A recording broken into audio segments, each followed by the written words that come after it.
Alors, bref, Tamoussi s'est amené dans le village. Et puis, il a construit une maison, petite. Il n'y a jamais des bien grosses maisons là-bas. Et puis, lui, c'était un actif. Et puis, il est habitué toujours d'avoir quelque chose à faire, arranger un phoque, n'importe quoi. Il y avait toujours quelque chose à faire. Mais là, vous comprendrez bien que dans une cabane comme ça, il ne peut pas partir comme ça aussi souvent qu'il voulait. Donc, il s'est demandé ce qu'il pourrait faire. Et il a eu une idée assez extraordinaire. En fait, il a eu l'idée de rassembler les mots de son peuple. Parce que la langue qu'on parle là-bas, c'est l'Inuktitut. Et c'est une écriture syllabique. Et c'est un langage, c'est de l'oralité, si on veut. Il n'y a pas de langage écrit comme tel. Alors, lui a eu l'idée de collecter les mots. Alors, il s'est assis, puis il a commencé à transcrire les mots que lui connaissait, puis il les épinglait sur le mur.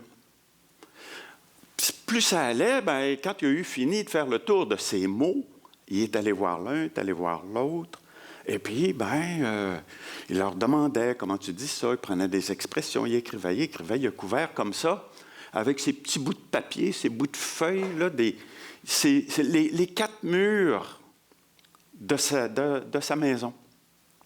C'était une maison de mots. Et quand on ouvrait la porte, parce que les gens étaient curieux, ils voulaient aller voir ça, ils arrivaient, le vent rentrait, puis les feuilles partaient, ça s'en allait, ça tombait, on les ramassait, on les remettait sur les murs. Et puis, à un moment donné, la maison était pleine de mots. Et là, il y a quelqu'un du gouvernement qui est arrivé.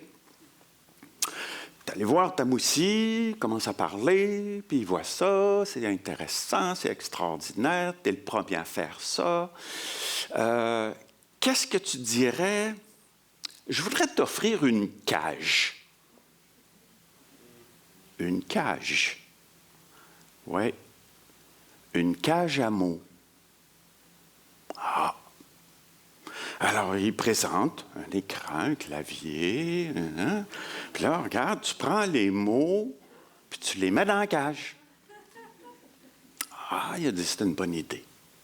Tamoussi s'est assis, s'est appliqué, puis et il prenait chaque feuille, puis il les recopiait. Et il a créé, comme ça, le premier dictionnaire d'Inuktitut.